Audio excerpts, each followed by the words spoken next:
Okay, let's do a pre-campaign huddle.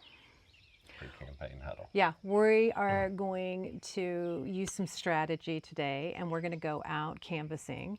And what is one thing that I can say that Jack Geiger in this independent run stands for?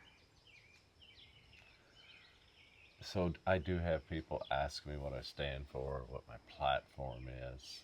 Uh, if you were to sum my platform up, uh, a litmus test or whatever, one sum would be, in the early 60s, I think it was 1961, there was we had a constitutional amendment added to our Constitution. A lot of people are not aware of this, but if they would look it up, it would help them frame some of these political questions that we're confronting. But anyway, Kansas is a home rule state. And, when I was out at K State, I did get a minor in political science. Mm-hmm. And as part of my Kansas Constitution class, we covered that home rule section. And, to try and sum that up real succinctly, some states that operate under Dillon's rule say that the local government is a creation of the state government. So the state government has powers, and it only grants the powers to locals that they think locals should have. Whereas a home rule state, and a vast majority of states in the United States are home rule states. I think the number's like 40 or 41. But a home rule state, which Kansas is, due to constitutional amendment that passed, the home rule state says that power flows upwards, that the locals are the center base of power, and that, at the state level, the only powers the state has, are the powers granted in the Constitution. But the presumption is that power flows upward. And so if the state wants to preempt or take a power away from a local government, it's Right. who's asking permission? Who's asking permission? That's a very simple way to phrase it. And so in our Constitution, if the state wants to preempt or take local power away from people, there has to be an overwhelming, compelling public interest, la la la. It is something that has to be done with a lot of thought and, uh, because the natural position is that local people should have, the presumption is that local people have the authority. And if the state wants to take that away, or wants to put a mandate on local people, or wants to mess with local people's taxes, or wants to, the data centers, the windmills, whatever the issue is, I agree.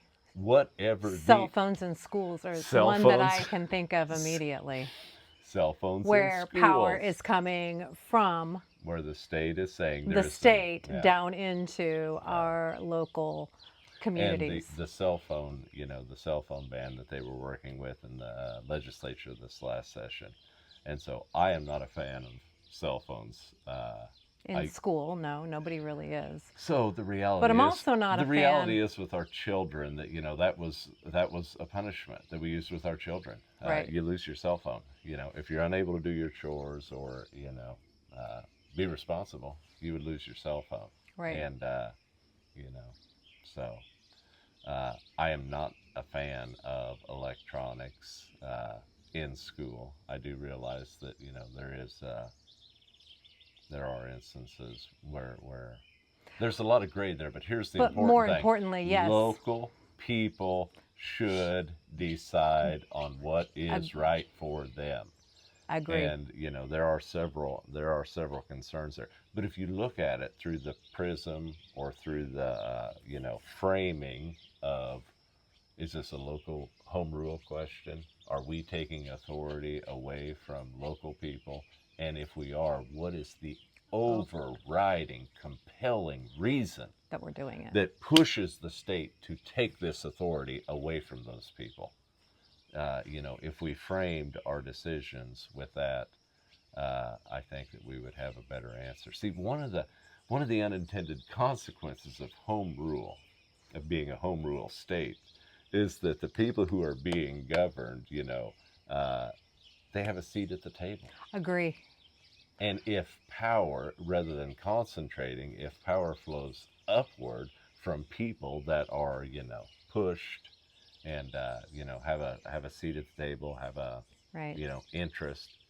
They're going to be more engaged. Yes. They're going to be more empowered. Yes. They're going to be more able to change their local culture. And the solution that they come up with will be more democratic.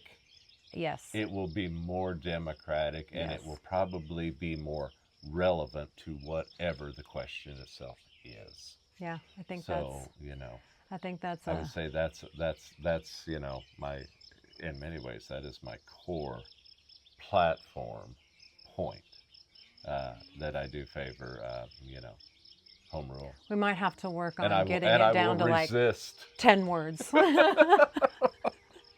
that are easy. That is hard. That is a question. It's very hard to make a bullet point. Although I'm sure you and Claire will work on We'll that try. exercise. I think it's a good point. Thank you for sharing that. And I just heard the dinner bell, and so we've got things to do. We've got a community dinner to go to, and then we're back out on the campaign trail. Yeah, I'm And excited to. petition. I'm Signature excited to see how gathering. our experiment's going to go today. We are doing a little better job today, hopefully. Hopefully. Of tracking on the petition drive, and So yeah, let's we've go. had rainy weather, so that we've been able to go out on the road, and so Let's go get some lunch. I'm Okay. kind of hungry. sounds All great. right, thanks.